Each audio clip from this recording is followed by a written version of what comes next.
Бұл видеода біз Canva'да викторина және сауалнама жасауды қарастырамыз. Ол үшін Canva аккаунтына кіріп, презентацияны ашамыз. Сол жақ бұйрығын әзірлеп, элементтерді таңдаймыз. Бұл жерде сауалнамалар және квиздер бәрін көру опциясын таңдаймыз. Өзімізге керекті үлгіні таңдаймыз.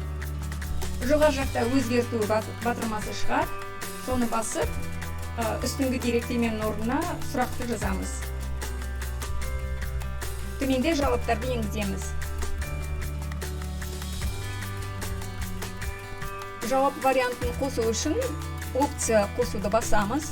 Жауаптардың жанындағы үш нүктені бассақ, бұл жауапты төменге түсіре аламыз, немесе жоғары көтеріп опцияны көшіруге болады, немесе осы жерден қоссаңыз болады. Дұрыс жауапты белгілейміз. Төменгі директемеге жіберу деп жазайық. Викторина немесе квиздің түсін өзгертсеңіз болады. Және жиек стилін өзгертсеңіз болады. Анимация қоссаңыз, немесе бұрыштарын дөңгелектеуге болады. Викторина дайын болғанда жоғары оң жақ бұрыштағы бөлісі түймесін басамыз. Мына жерде сілтеме бар, кез келген адам өзгерте алатынын таңдаймыз. Және жалпыға ортақ көру сілтемесін көшіреміз. Сілтемені көшіріп, викторина сұрақтарына жауап беретіндерге жібереміз. Викторинаға оралып, жауаптар статистикасын қарайық. Мұнда жауап бергендердің пайызын, санын көреміз. Сондай-ақ Canva аккаунтына кіріп, викторинаға жауап бергендердің информациясын, ақпаратын көре аламыз. Жауаптарды жүктеп алуға болады, немесе барлық жауаптарды өшіріп викторинаны қайта жіберуге болады. Енді сауалнаманы қалай жасауға болатынын қарастырайық. Сауалнаманы таңдаймыз.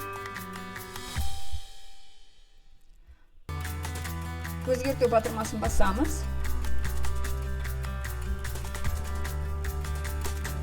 Сұрақты қостық, енді жауаптар варианттарын жазамыз.